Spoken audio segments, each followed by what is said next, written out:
The day I died. Monday of Holy Week, 1889. Palm Sunday night, around 11:45, Brother James lights the lantern, wakes up Father Conradi, the priest who's come to take my place here at the leper settlement, and together they go to the church next door. Soon I hear them coming back. Brother James ringing the little altar bell as he walks ahead of Father Conradi in the dark. Up they come to my room. Brother James holds the napkin under my chin. Father Conradi says in a sleepy voice, "The body and blood of Christ." And I receive my last communion. Then Father Conradi asks if he can have my cassock, threadbare and full of leprosy. What would he do with it? Better I be buried in it. Next thing I know, my roosters are crowing. It's getting light. It's hard to breathe, so Brother James helps me to sit up.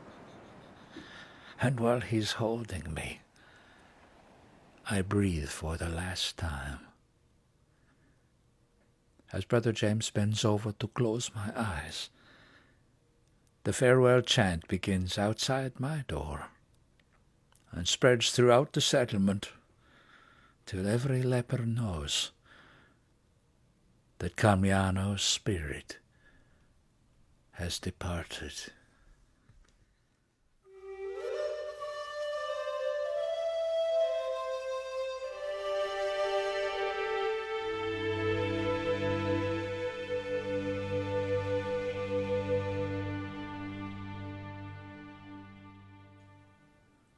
A year ago tonight, Monday of Holy Week, 2019, I gathered with some friends in a small chapel at Holy Trinity Church, upstairs from where we have our theater.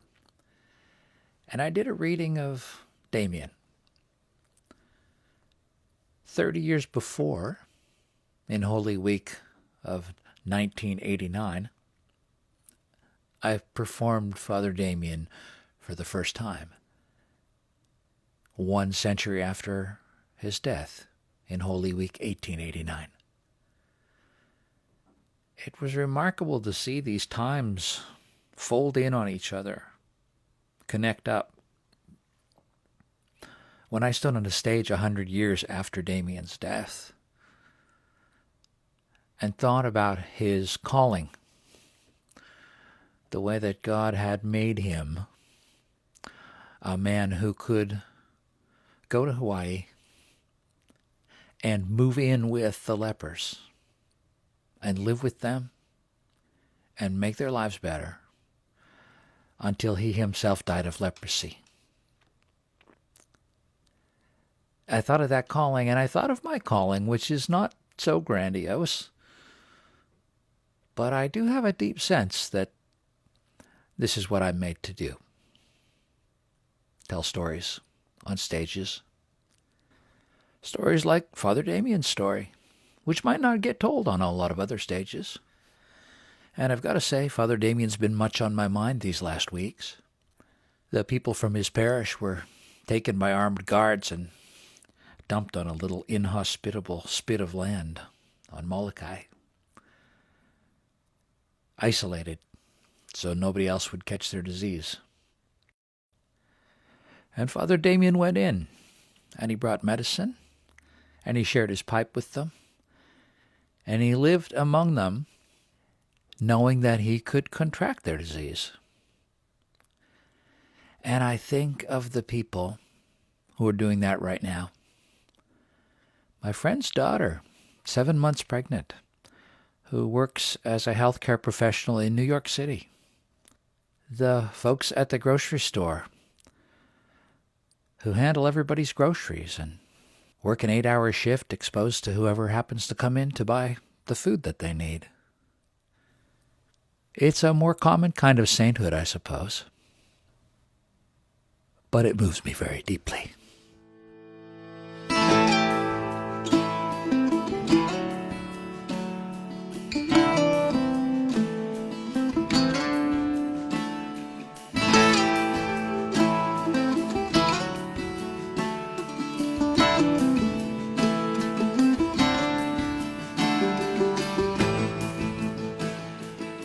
Okay, that's a pretty somber start to today's pod. Hopefully that's all right. I mean, an artist's job is to speak what we feel, not what we ought to say. Some guy wrote that. In fact, they say that guy wrote his greatest work during the plague of 1606. What, Shakespeare wrote Love's Labour's Lost in 1606? I had no idea he wrote that so late in his career. What, with that great cricket playing scene and everything? No, they say that during his quarantine, Bill Shakespeare wrote King Lear. Maybe you've heard of it. So yes, Virginia, there is a silver lining.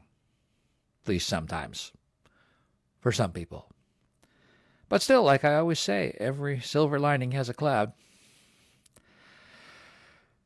And you know, they've closed the theaters before. Even when they didn't know about germs and stuff like that yet, they knew theaters were dangerous places. And they shut us down. We're often the first to go. Canaries in the pandemic coal mine.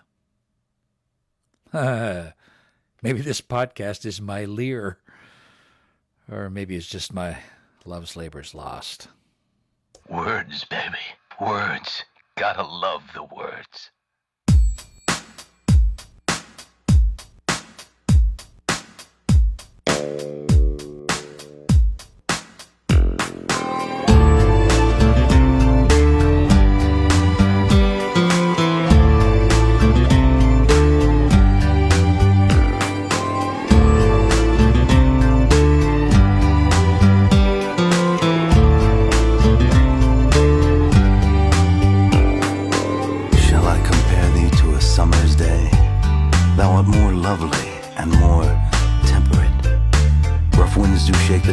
Of May, and summer's lease hath all too short a date. But thy eternal summer shall not fade, nor lose possession of that fair thou owest, nor shall death brag thou wanderest in his shade, when in eternal lines to time thou growest. So long as men can breathe or eyes can see, so long lives this, and this gives life to thee.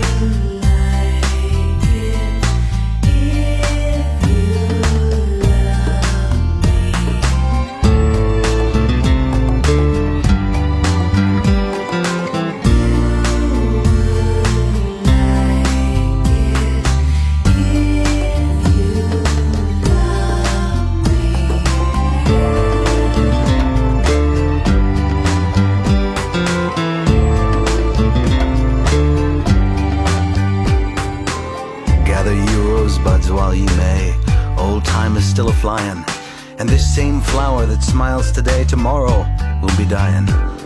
What age is best, which is the first, when youth and blood are warmer, but being spent the worst and worst times still succeed the former. Then be not coy, but use your time, and while ye may go merry, for having lost but once your prime, you may forever tarry.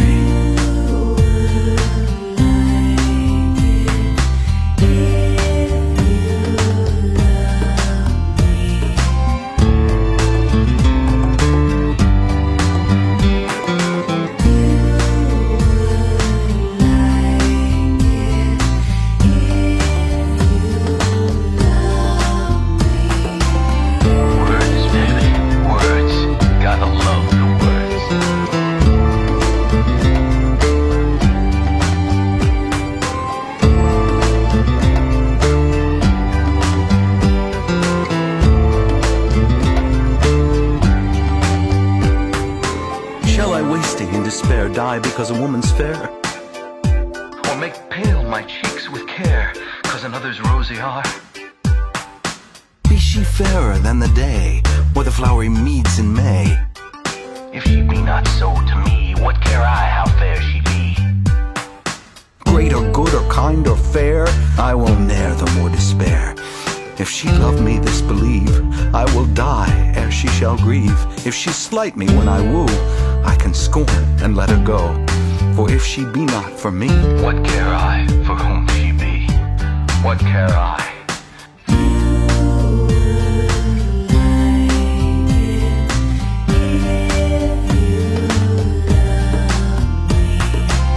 Words, baby, words.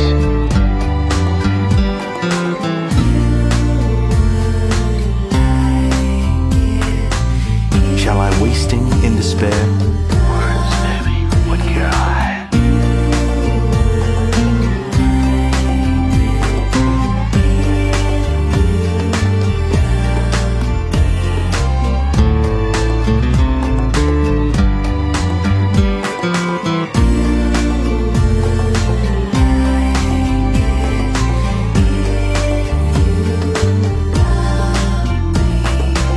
Words, baby, words. Gotta love the words.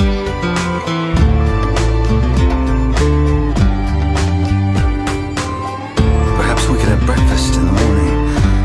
I'll call you. I just need your number. How about a smile, baby? Something. Anything.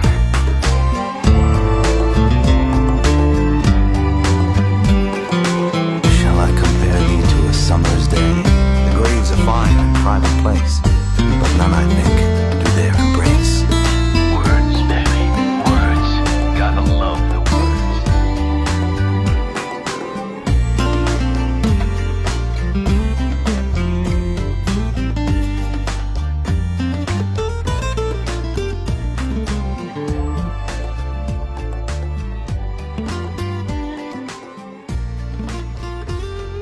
Another composition by Spencer Cappier. I think he's kind of turned out to be our artist in residence here at the Soul Food Podcast. That's off his record, Plays Well with Others. And he does, doesn't he? You know what's peculiar? I was planning to talk about Shakespeare and King Lear and the plagues tonight. Even before I got word of another theater closure. Here's a familiar voice. These are difficult and unprecedented times. It has now become clear that if we stage a festival this summer, we cannot ensure that standard of safety and well-being for all. And so we've made the deeply painful decision to cancel our 31st season.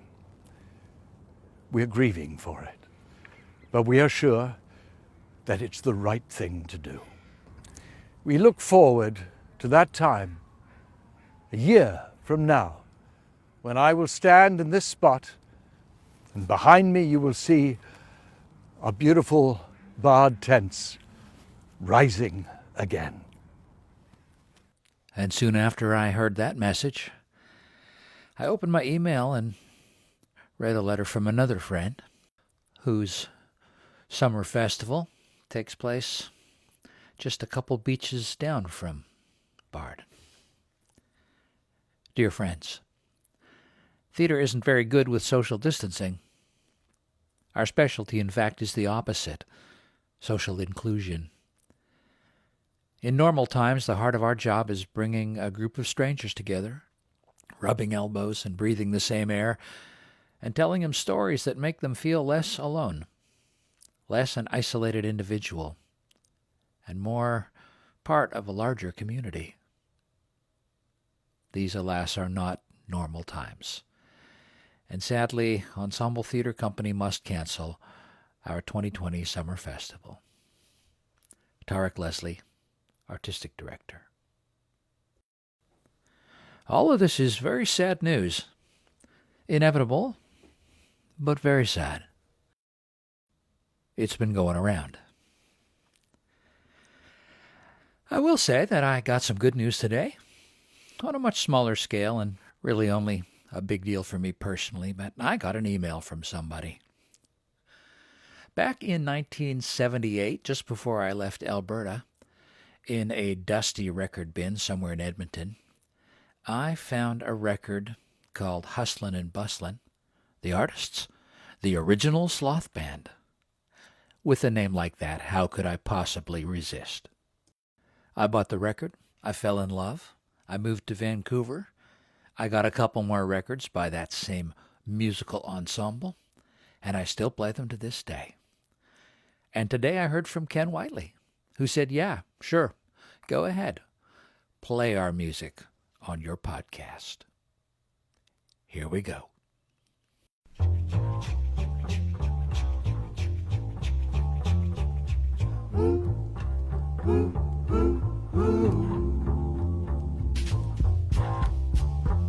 Well, the little black train's it's coming around the bend.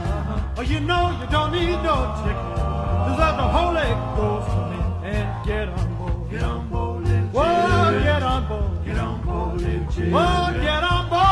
Oh, oh, oh, there's room for many more. Oh, get on board. Get on board, little Jim. Get on board. Oh, get on board. Get on board, little Jim. Oh, there's room for many more. Oh, well, the gospel train's get all your business right.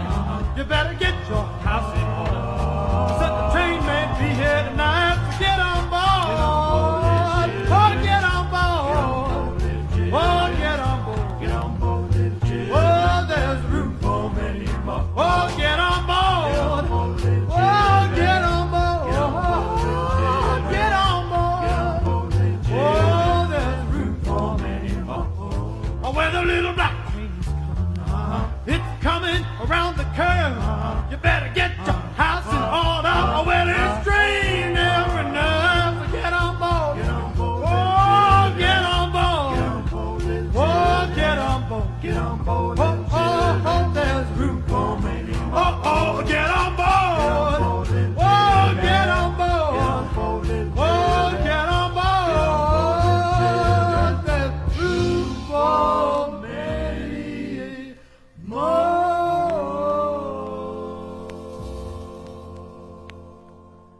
Doesn't that just cheer a person up? We really, really, really need art, don't we? In these times. All times. It restoreth the soul. A banquet in the face of our enemies. Sorry for all the bad news tonight. But as we mentioned at the start there tonight, it's that sort of week. Holy Week. Passion Week. The last days leading up to the darkest day of the year, this Friday, when the light of the world was blacked out. Except not quite. There are things the darkness can never overcome.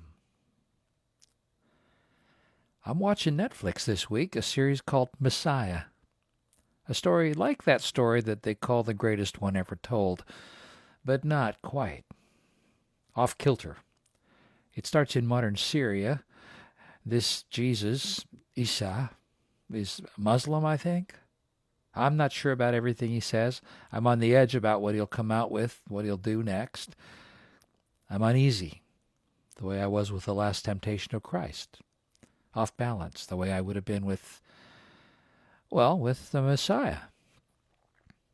Not a bad way to spend Holy Week. If you've finished The Tiger King, you might want to check it out. Another friend tells me that Mary Magdalene is good over on Amazon Prime. I see they've also got the Aretha Franklin gospel concert, too, that came out last year. Amazing Grace. The Two Popes is quite beautiful. It's touching, funny, brilliantly acted. That's on Netflix.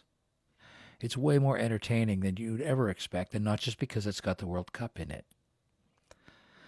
But maybe my best tip, if you're up for a movie with some edge, willing to spend what you would at a theater, $12 for a film you're never going to see on Netflix, that you really shouldn't miss, and you'll help keep the Vancouver International Film Festival intact.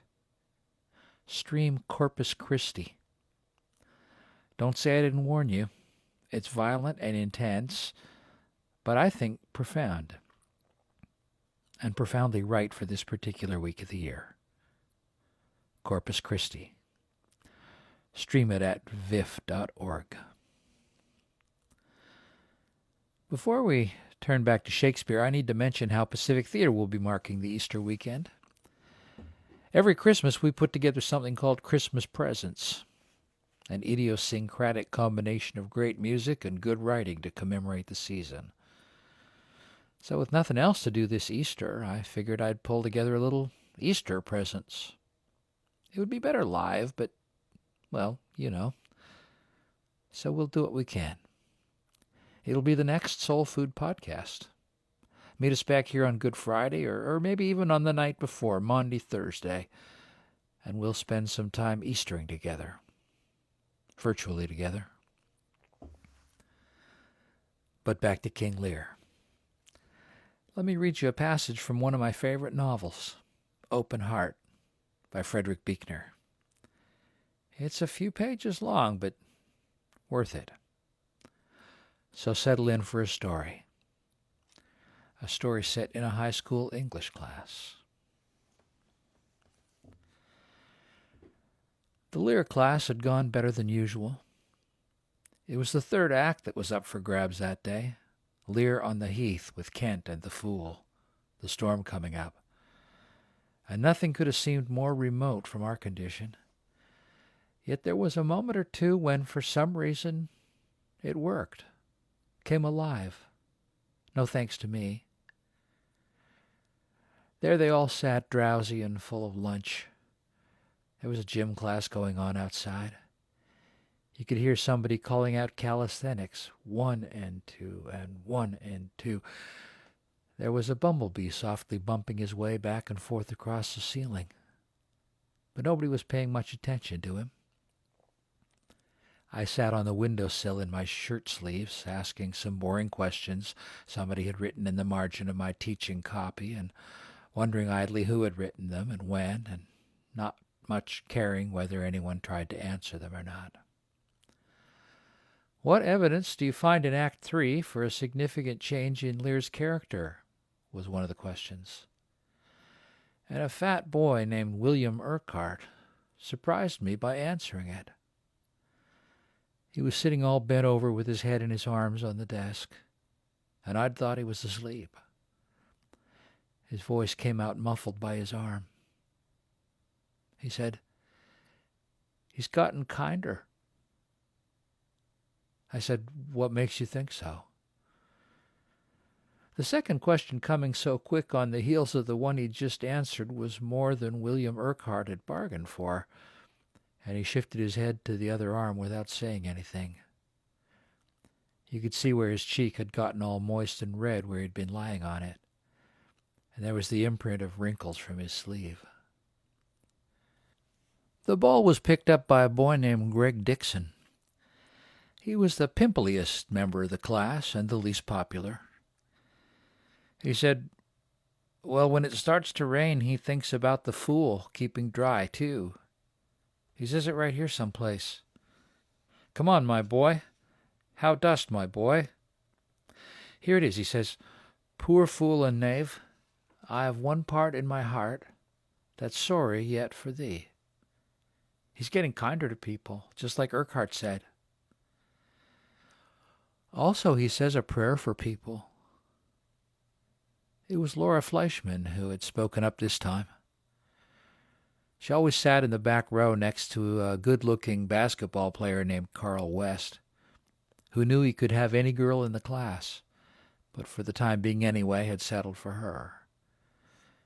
Usually she didn't speak at all, or spoke with a kind of startled breathiness as if she was surprised herself that anything beside Carl West could get a rise out of her. Somebody horse-laughed, not so much at what she'd said, I thought, as at the fact that it was she who'd said it. Carl West sat there beside her with his stocking feet stretched out as far as they would go and his head lolling back as if to watch the bee on the ceiling. "Nobody says a prayer in my book," Greg Dixon said. "Line 35, Laura Fleischman said. "That's no prayer," Greg Dixon said. "That's not like any prayer I ever heard of. Doesn't even say God in it." I said, "Go ahead and read it out loud, will you, Laura?" Carl West sat humped over sideways now, as far from Laura Fleischman as he could get without standing up and changing his seat. He was staring down at the wooden writing arm, tracing some scar on it over and over again with one finger. In a small, half-apologetic voice, with the calisthenic count going on in the background, she read, "Poor naked wretches, wheresoe'er you are, that bide the pelting of this pitiless storm, How shall your houseless heads and unfed sides, your looped and windowed raggedness, defend you from seasons such as these? Every person has one particular time in his life when he's more beautiful than he is ever going to be again. For some it is at 7. For others at 17 or 70. And as Laura Fleischman read out loud from Shakespeare, I remember thinking that for her it was probably just then. Her long hair dividing over her bare shoulders, her lashes dark against her cheeks as she looked down at the page. She could go nowhere from this moment except away from it. She still had a long way to go before she left it for good, but I felt like Father Hopkins anyway as I watched her. How to keep back beauty, keep it, beauty, beauty, beauty, from vanishing away. Expose thyself to feel what wretches feel, she read, that thou mayest shake the superflux to them, and show the heavens more just. And 2, and 1, and 2, the voice floated in through the open windows.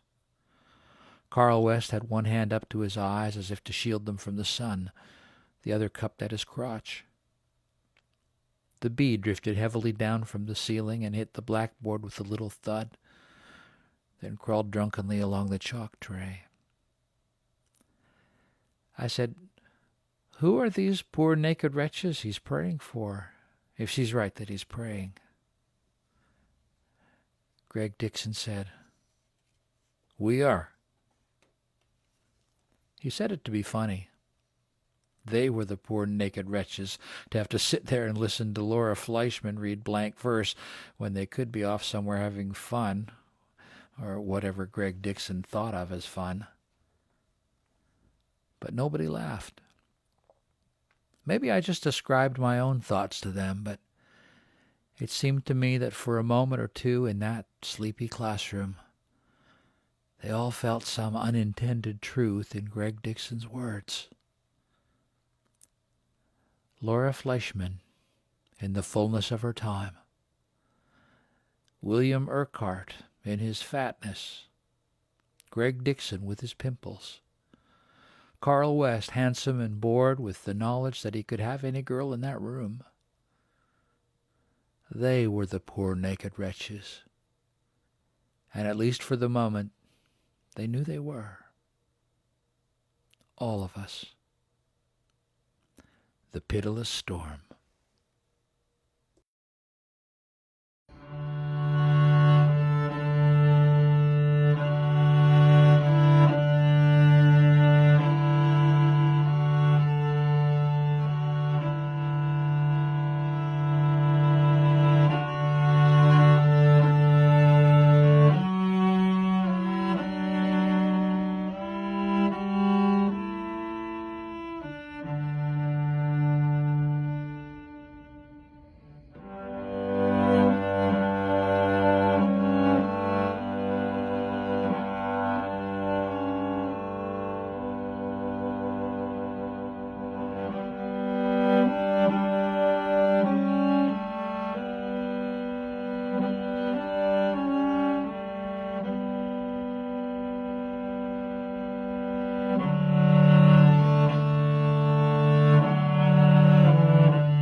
Yo-Yo Ma.